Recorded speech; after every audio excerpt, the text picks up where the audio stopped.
Father,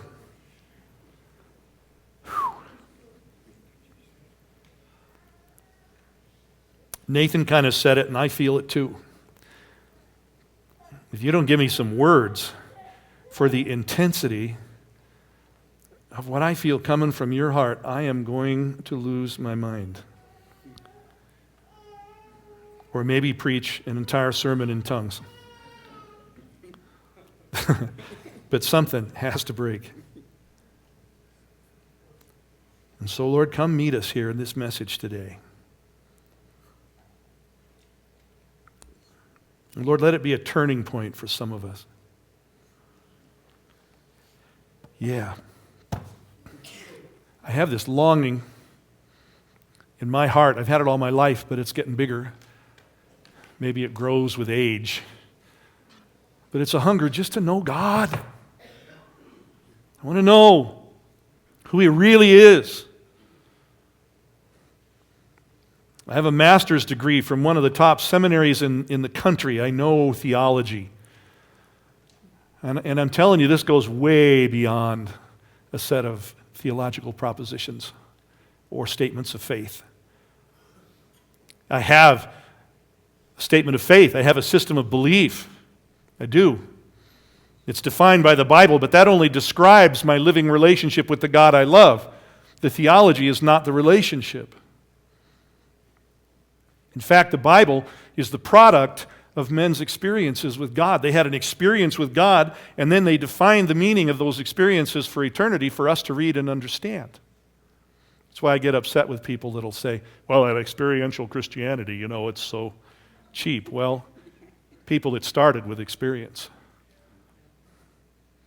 So it's always the Word and the Spirit. It's the Word and the experience. So I want to know God. I want to know Him experientially. I don't want to be blinded. I don't want to be blinded to who He really is by anything that's in my own heart, by any darkness that's there, by any blockage that's there. I don't want to be blinded by my own mind, my own head. I don't want any space to exist between me and God. No barriers. And even more than that, I want it for you.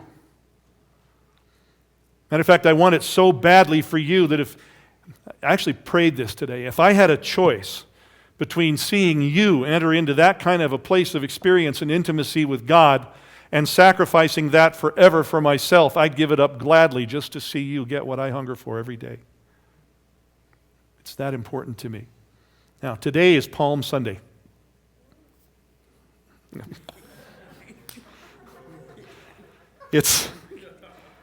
I told you, my son got it from me.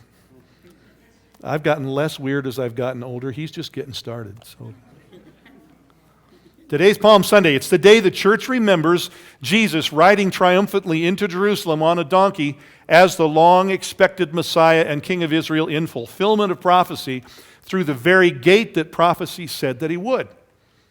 People of Israel missed it.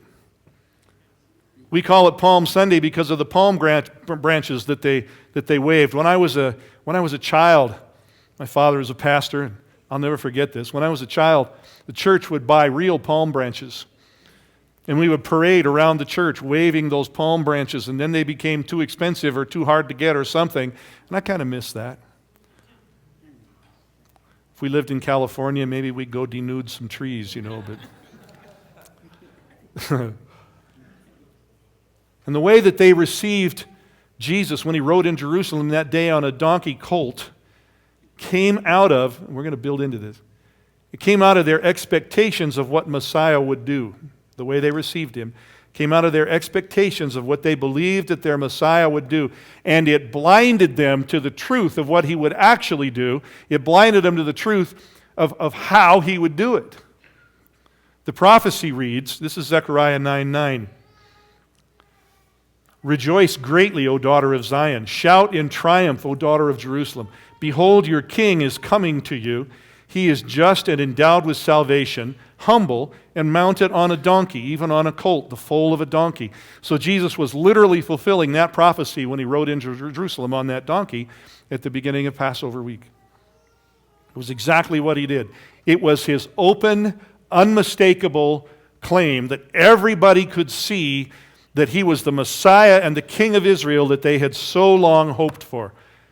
And Matthew 21, 4 and 5 says this was precisely done to fulfill Zechariah's prophecy. And the people responded. They got the message. They understood the claim. The Gospel of Mark says it best, chapter 11, verse 8. And many spread their coats in the road, and others spread leafy branches which they had cut from the fields.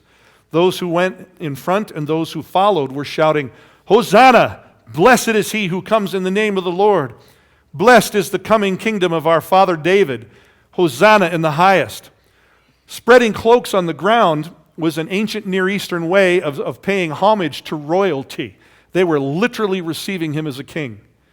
The promised descendant of King David, king of Israel, who they believed would lead them. They believed that the Messiah, this descendant of David, would lead them to glory in a golden age. And the palm branches were symbols of victory, and the cry that they raised, Mark 11, 9 through 10, Hosanna, blessed is he who comes in the name of the Lord. Blessed is the coming kingdom of our father David. Hosanna in the highest. It could almost literally be taken to mean this. Save now, O king. Start the war. Lead the revolt. Save us from the Romans. Establish the messianic kingdom that will put us, Israel, at the head of the nations. Do it now. Well, for centuries, the Jews had longed for a Messiah. The prophets had prophesied that he would come.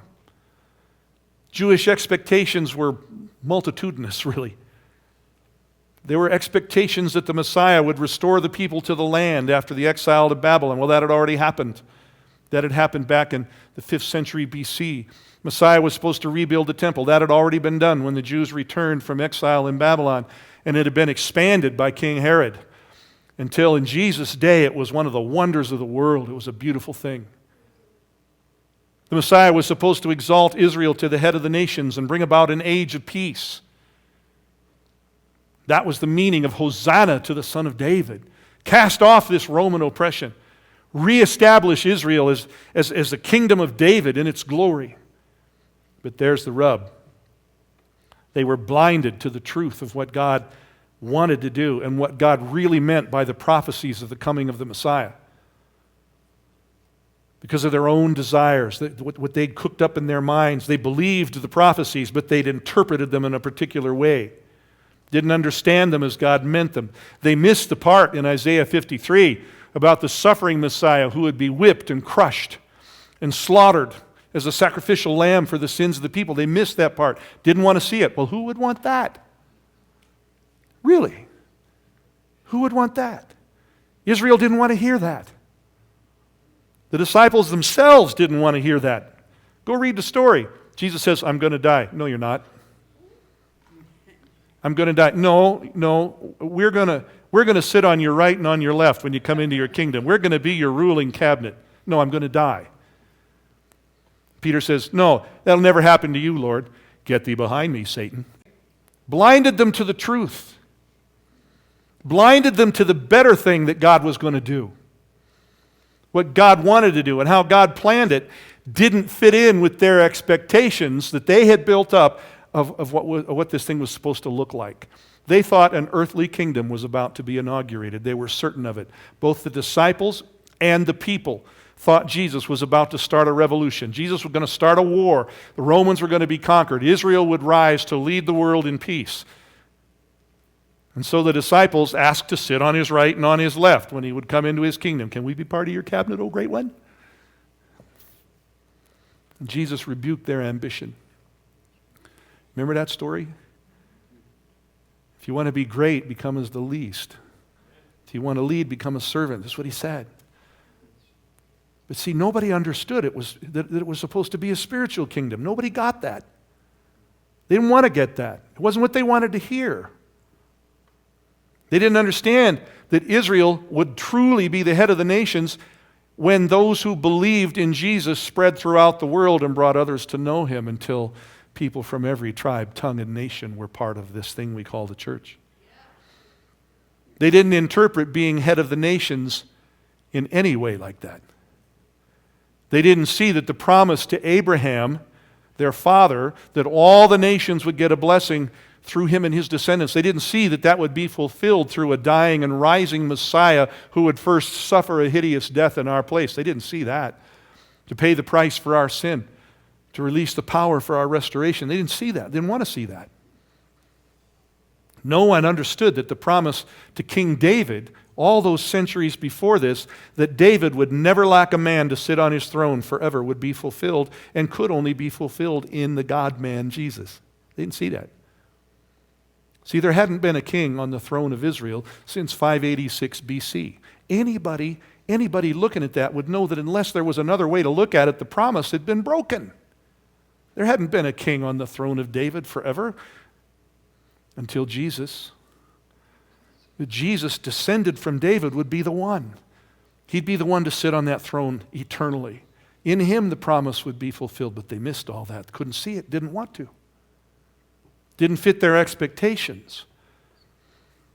And so because Jesus didn't fit their expectations that they thought were ironclad, because Jesus didn't fit their interpretation of the promises, they turned on him in a matter of days. Turned from hailing him as king, welcoming him as Messiah, to being filled with rage and calling for his crucifixion. Blinded to the truth. Blinded to the blessing. Blinded to the real power that God had in mind. To the real thing. Blinded by their own great expectations. Blinded by their own interpretation of the promises of God. And so Israel as a whole missed the greatest blessing any nation or any race has ever been offered. And as they turned away from Jesus, God passed the blessing to the Gentiles until the time would come, as Apostle Paul wrote in Romans 11, until the time would come before the end when Israel would finally believe and be grafted back in. Well, what does all that have to do with you and me? That's just the story. Well, haven't you and I believed? Haven't we received the Messiah who suffered in our place? Don't we believe that he'll return one day and that he'll truly establish his kingdom on earth? Don't we believe that it won't then just be a spiritual reality? Aren't we different than Israel was? Not. We're not immune to what happened to Israel. We're vulnerable to the same trap they were, and I've seen a whole lot of us fall into it in just the last few years. We hear the Word of God. We plug into the promises. Sometimes it's promises in the Word. Sometimes it's prophetic words that we've received.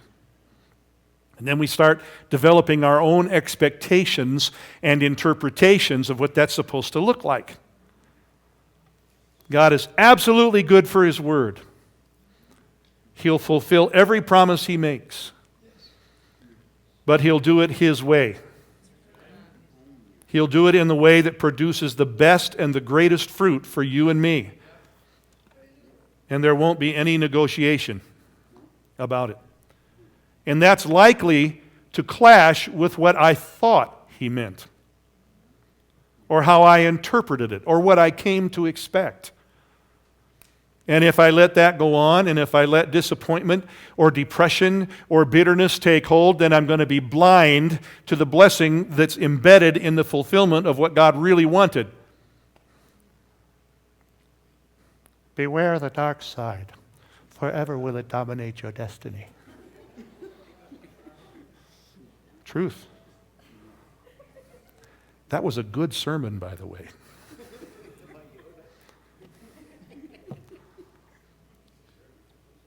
See, what will happen is I'll turn away from Him. I'll push Him out. Maybe I'll leave church fellowship because I'll think that He lied. I'll think that He broke the deal. And that bears a real resemblance to those cries of crucify Him that happened a few days later. because he didn't fulfill their expectations of a glorious kingdom. Didn't lead the Jews to dominate the world. When I first started bodybuilding, I'm not going to tell you how many years ago that was. When I first started bodybuilding, I had a trainer that I led to the Lord. Spent a lot of time in the gym just talking with him about God. So one day, I led him to the Lord. He prayed the prayer and everything. Received Jesus into his life. He showed up in church maybe 3 times. I didn't see him anymore in church. So I went to him one day. I said, what's up? Haven't seen you in church. What's going on? Well, I thought God would solve all my problems. Well, yeah, God promised blessings. He did. But my trainer had instantly built up in his own mind exactly what that was supposed to look like, and when it didn't pan out, then he was blinded to what God really had in mind, and he missed the greater blessing. 1971, I met Beth. Dumb, messed up, wannabe hippie meets innocent country girl. And I mean innocent. It was Sweet Alice Blue Gown versus Purple Haze. Absolutely ridiculous. And I wanted to draw her into my world, I've been 42 years trying to make that woman cool, and I've just totally failed.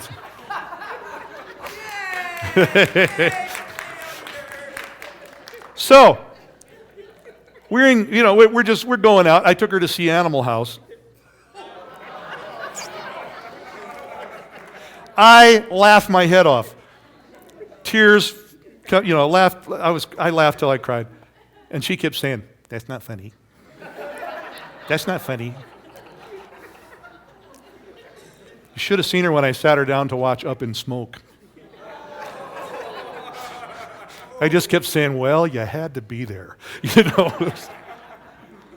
Well, that was September. By March, 6 months later, we were engaged. We set the wedding for the following August. And sometime during that summer, in the weeks that were leading up to the wedding, she begins giving me this big build-up about the sexy nightgown she had for the wedding night. I'm 20 years old, hormonally deranged, and my imagination was running wild. I had visions of Victoria's Secret running through my mind. And I got really wound up. So after the wedding ceremony, we drove to the Oregon coast for our honeymoon, checked into her grandfather's beach cabin that we had all to ourselves. She went into the bathroom, changed into the sexy nightgown. My innocent, pure, undefiled wife who really knew absolutely nothing about sex.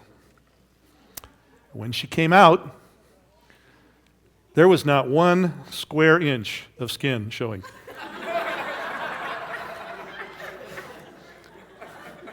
It was buttoned up to the neck, multi-layered, couldn't even see through it. Long sleeves down to the wrists, and it went all the way to the floor.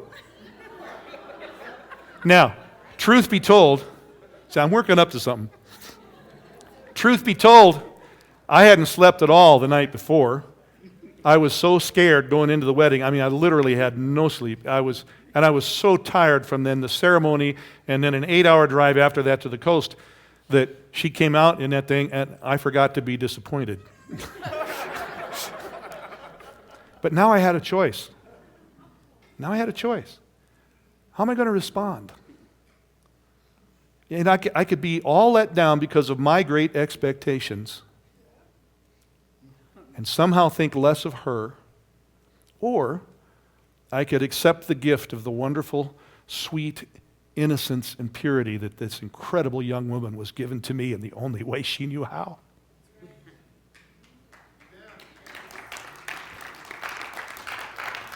And I could know that this was God's best and perfect gift to me. that it was appropriate to me to bless me in the greatest way possible. I could have been blinded to all of that. But I chose not to be.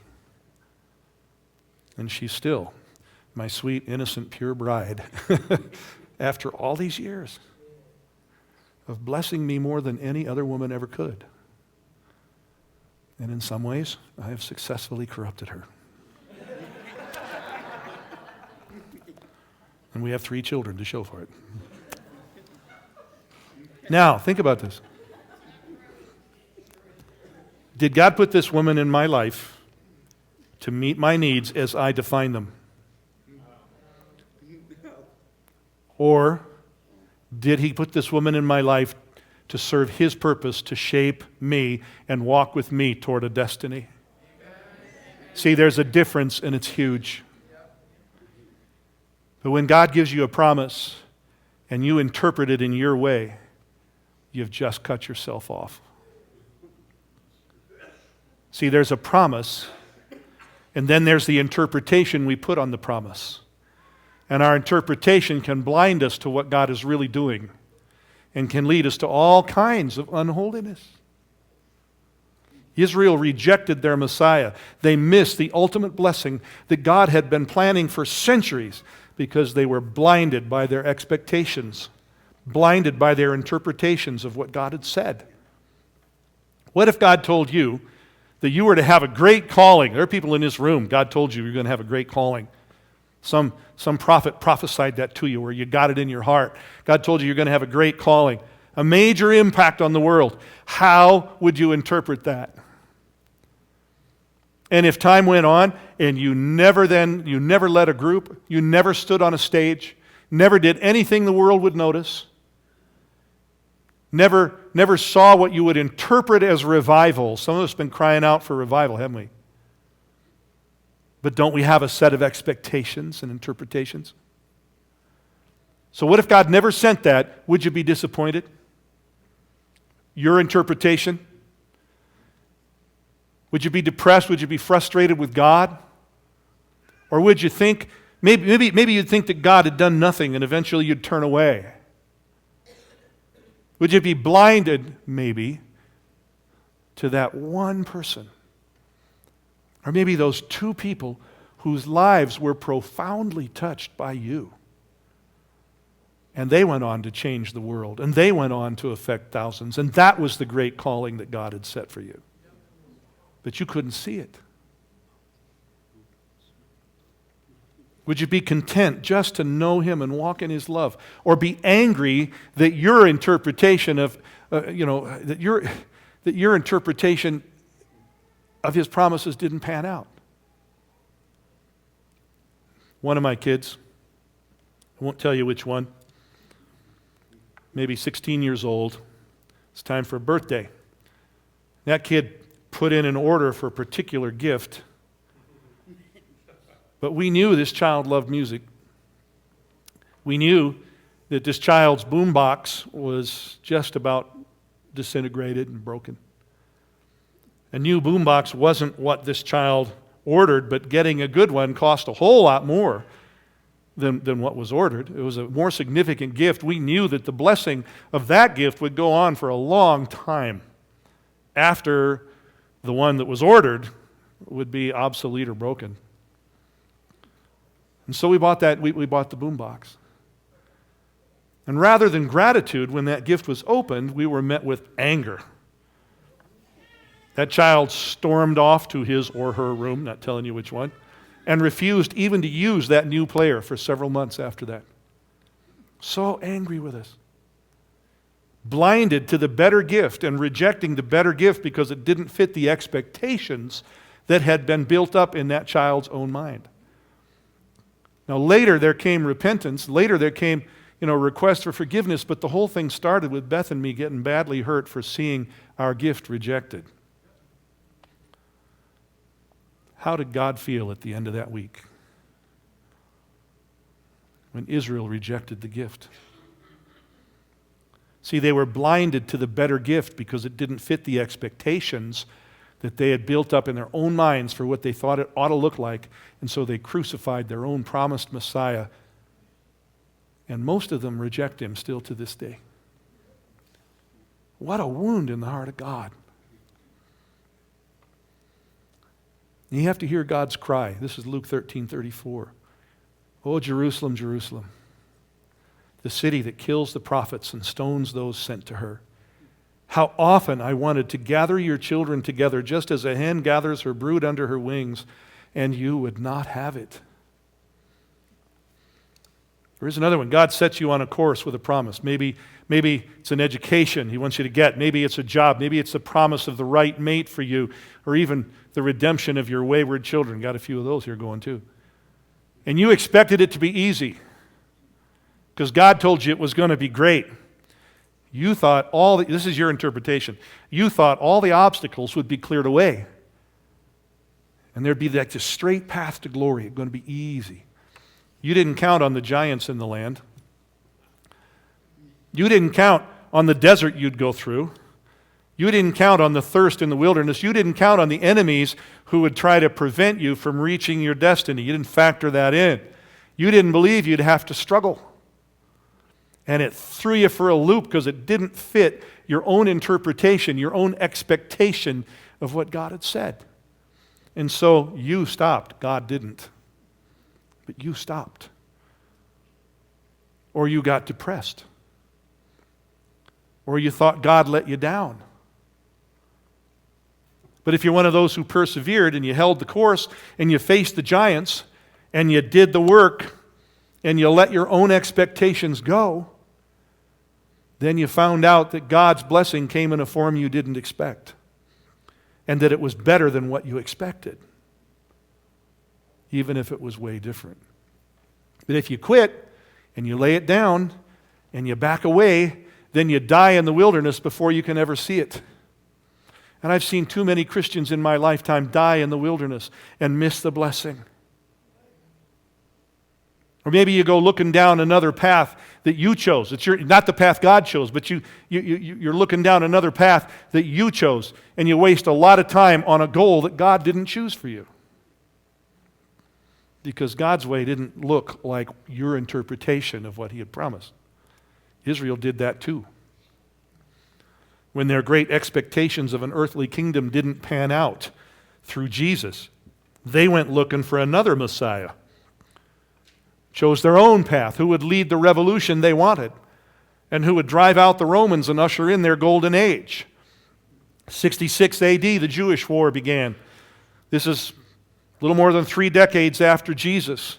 And a man named Menachem, claimed to be Messiah, rose up in rebellion against the Romans. 3.5 years of war. It ended in the siege of Jerusalem. By some reports, 1.5 million people died in that war. When the Romans broke into Jerusalem, they were so appalled at what they saw. So appalled at what they saw that they wouldn't even plunder as Roman soldiers would normally do. They tore the city down stone by stone, completely destroyed the temple. 70 AD. And it's never been rebuilt to this day. Our plans don't work. God's do.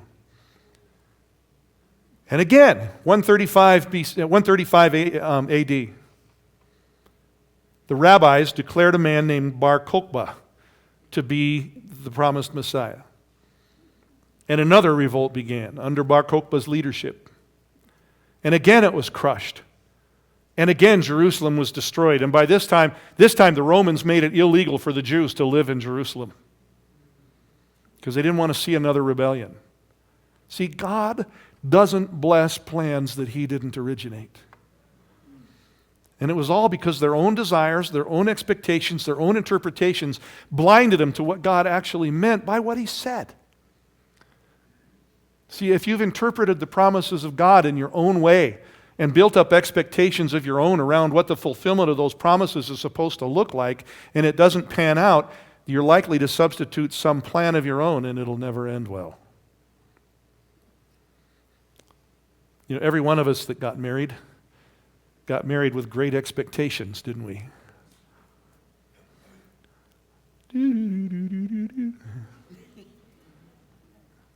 That's what you thought. And when those weren't met, and there aren't very many of us, if any, that could say that they were met, then what? Can you still choose to see what actually God gave you? Can you know that what God actually gave is best for you? And that that's best for the overall purposes of God? Can we all really just lay it down? Can we lay down the demands and the expectations and the interpretations of what we believe that God has promised and just love Him? Just love Him. That's what it comes down to. Can we just love Him? Please.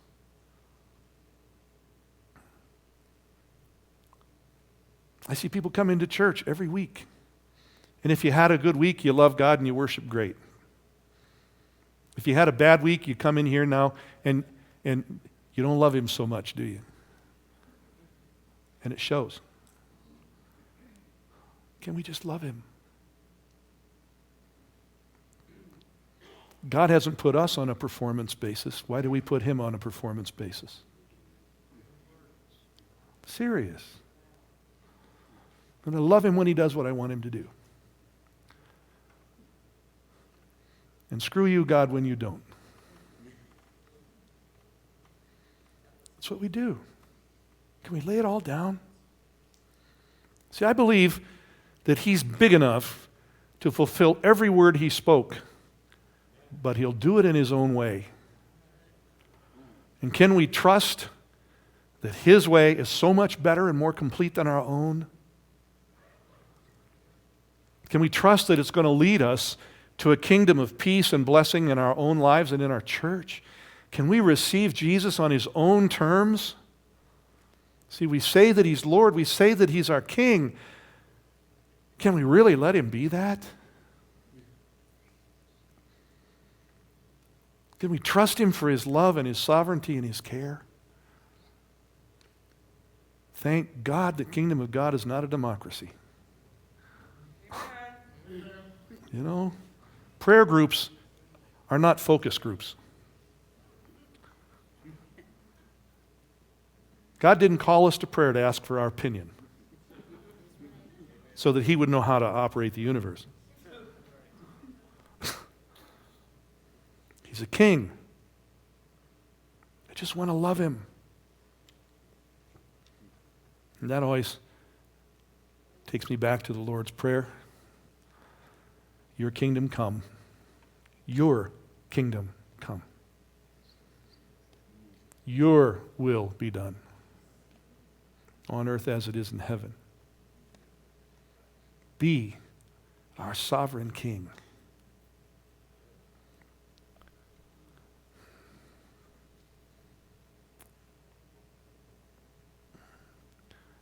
I'm searching for words.